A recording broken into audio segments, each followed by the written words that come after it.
For this video, I picked the topic of minimum wages because minimum wages create a lot of political and economic debate and sometimes very heated arguments, and we will find out why. Here is an announcement by the Irish government. It is regarding the raise in the minimum wage rate. And what does this mean? Is this a good news or a bad news? For instance, will it improve your chances of finding a summer job? What about your friend's mom who works at the fast food joint? Is she going to be happy about this news? An increase in the wage rate sounds like a good news, is it? What about the whole Irish economy? Is this a good policy decision for the Irish economy? How will it affect the inflation? And what about the rate of unemployment? And what about economic growth? So all these questions we're going to be able to analyze by initially looking at the effects of the minimum wage regulation on the labor market. In this video, I will interview academics and policy influencers about these questions. We will see what the experts in Ireland have to say about minimum wage. Let us start with the question of what is a minimum wage? Minimum wage is a piece of legislation that says that no employer is allowed to pay less than the minimum wage.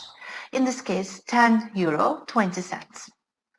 So if there is a guy out there who is willing to work for €9 per hour and the employer wants to hire that worker for €9 per hour, the government says, no guys, no, you have to pay at least €10.20. First, let us think about the effect of a minimum wage on the labor market before talking about the effect of it on the general economy. Economists love using graphs to tell stories. And here we're going to tell the story of the labor market, the story of minimum wage using graphs. On the vertical axis, I have the wage rate. And on the horizontal axis, I have the quantity of labor. And this here line, I'm going to let it represent the supply of labor. This line summarizes a lot of information for me.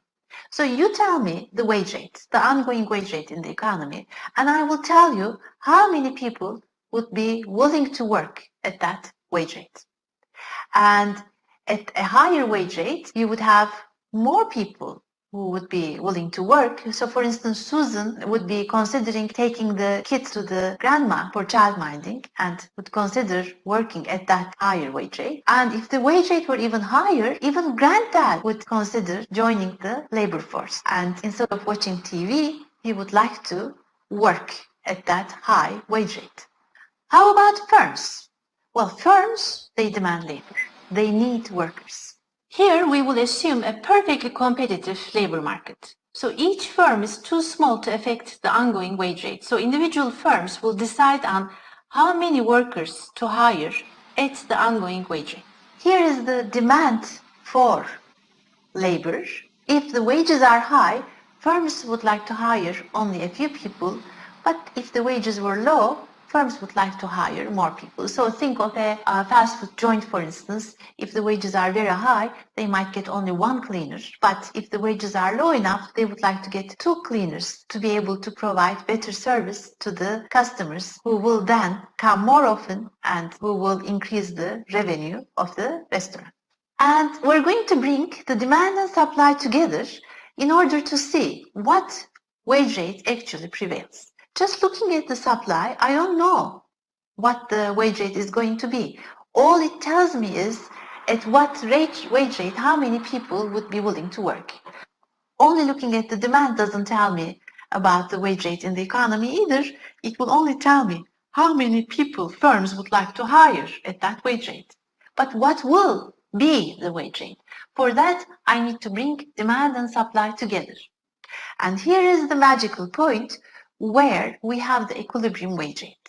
At this equilibrium wage rate, the quantity demanded of labor, the number of workers that the firms want to hire, and the quantity supplied of labor, the number of people who want to work, are exactly equal to each other. So this here gives us the equilibrium level of employment. In this economy, given this demand and supply, there will be this many people who are employed. So what makes this equilibrium wage rate so special? Why does it get a star? Why is it W star? So let's think about a lower wage than the equilibrium wage rate. At this low wage rate, firms would like to hire this many people. But only this many people want to work. That means there is excess demand for labor. It means firms have openings, they have positions, they are advertising these positions, but they are not getting applicants to apply for the job because people find the wage rate to be low. So if the firm wants to hire, what the firm can do is offer a higher wage rate. That drives up the wages, and this drive continues until we hit the equilibrium wage rate. So what this means is actually, for instance, the equilibrium wage rate is 10 euro per hour. And let's say the government imposes a minimum wage of 9 euro. In that case, that minimum wage that the government imposed is non-binding, even though there is a law that says you cannot pay less than 9 euro to any of your workers, and no one was going to pay that anyway. The equilibrium wage rate is 10 euro.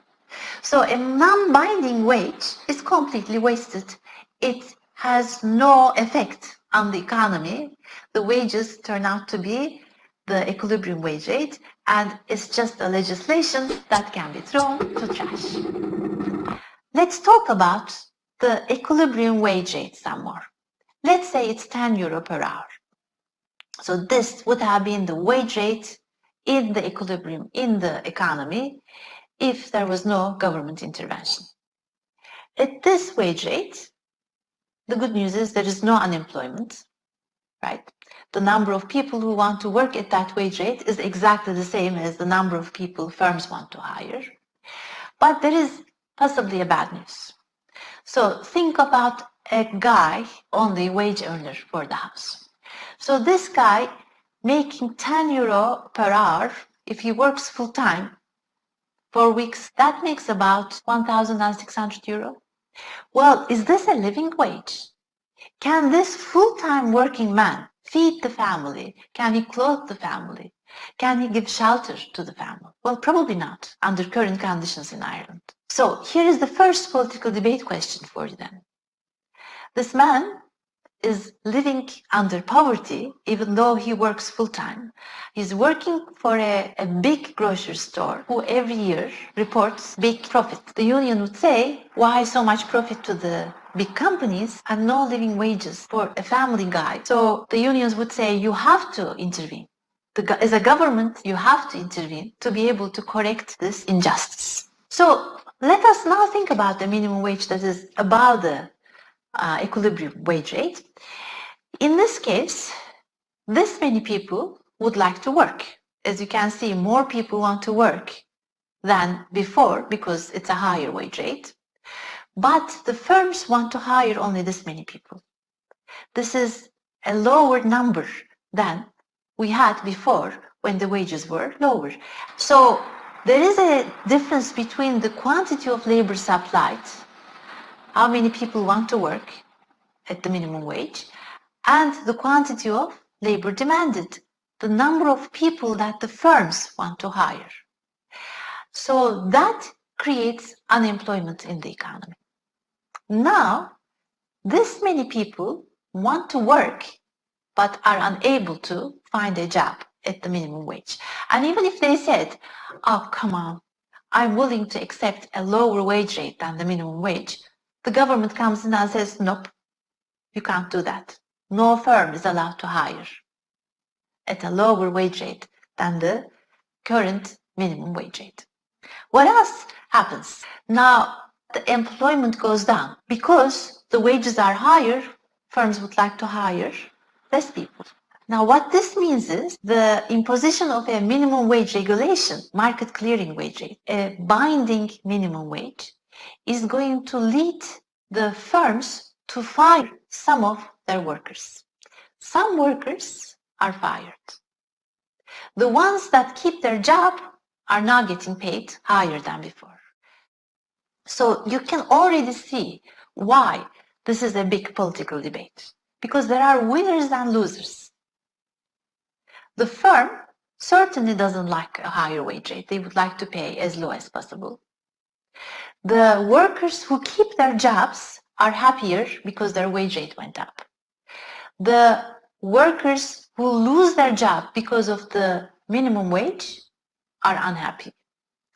And actually, there's also all these people who are unemployed for searching for a job and who are unable to find a job.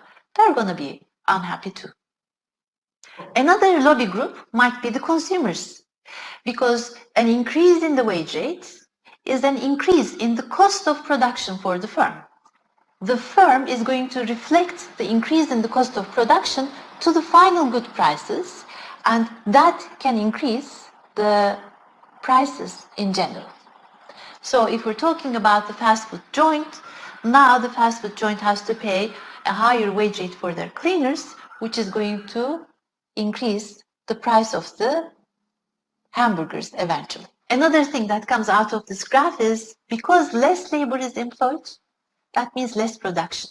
So if we're thinking about a factory, and now the factory has less workers at the assembly line, when the number of workers goes down, the quantity of the output produced goes down, which means that the overall output for the economy goes down. So this is what introductory textbooks cover on the perfectly competitive labor market and minimum wages.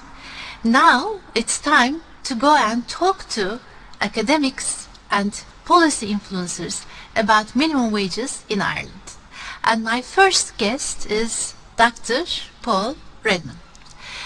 Paul got his PhD from the Department of Economics at Maynooth University, and I'm proud to say that I was his supervisor, and since then he has been a very prolific researcher and he developed expertise on minimum wages. My first question to Paul was to tell us about his current position at ESRI. I'm a researcher in the Economic and Social Research Institute in Dublin, and we do policy relevant research. So we do research for a lot of, for example, government departments, and we research program evaluation in the labour market, among other things. One of your research pieces recently is on minimum wages in Ireland and the pandemic. Can you talk about some of your findings? There's about 8% of employees in Ireland are on the minimum wage. They're slightly more likely to be women. They tend to be young, part-time workers. They're typically not the main earner in a household. That's quite rare. It's likely that they're what we'd call a secondary earner. So you may have the main earner who's on high wages, but perhaps one spouse then has a minimum wage job working fewer hours on a lower wage. So with the onset of the pandemic, a lot of the firms that minimum wage workers would have worked in, they were actually forced to close, which meant that a lot of minimum wage and low paid workers in general found themselves without jobs. Paul, one of your strengths as a researcher is that you do both theoretical and empirical work. Could you tell us about theory versus empirical research and how they connect? So by a theoretical model, we mean we try and establish a framework that allows us to understand what may or may not happen when a minimum wage goes up.